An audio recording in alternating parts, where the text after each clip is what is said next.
ఇప్పుడు బోని కపూరు చాలా ఫేవరబుల్గానే బిహేవ్ చేస్తున్నాడు వీటితో తోడుగా. ఇప్పుడు అంత్యక్రియల్లో తల్లిగారి అంత్యక్రియల్లో పాల్గొన్నాడు. తర్వాత ఆయన మైండ్లో ఏమన్నా ఉన్నామండి, అది శ్రీదేవికి తెలిసినా కూడా తెలియనట్టే ఉండాలి ఆవిడ. ఆవిడ కాన్ఫర్ట్ పొజిషన్ ఆవిడది అది. రైట్. ఇంచేదంటే బోని కపూర్ సపోర్ట్గా ఉన్నాడు ఇప్పటి వరకు, అప్పటి నుంచి మదర్ ఉన్నప్పటి నుంచి. ఇప్పుడు మదర్ కూడా లేదు. ఇప్పుడు బాంబేలో నార్త్లో ఈవిడ ఒక్కటే అయిపోయింది. ఇప్పుడు వెనక ముందు ఎవరు లేరు. సిస్టర్ పెళ్లి చేసుకుని మదర్ వెళ్ళిపోయింది, వెనక ముందు ఎవరు లేదు. ఇప్పుడు ఆవిడ చూసేది ఎవరు?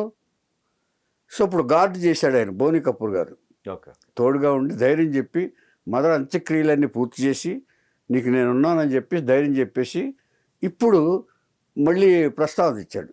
ప్రస్తావన తెచ్చినప్పుడు మదర్ పోయిన తర్వాత సరే అని యాక్సెప్ట్ చేసింది. ఇక అంటే ఇక అంతకంటే మించిన ఇది లేదు ఇప్పుడు. తల్లి చెప్పిన మాటలు కూడా కొంచెం మైండ్లో ఉంది ఆవిడకి.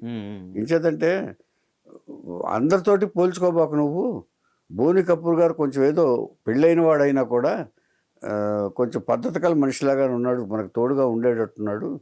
అలాంటి వాడు మనిషి మనకు అవసరమ్మా ఇక్కడ ఇలాంటి రాష్ట్రంలో మనకి అని చెప్పి కన్విన్స్ అయింది. బాగా శ్రీదేవి కూడా ఆలోచించింది.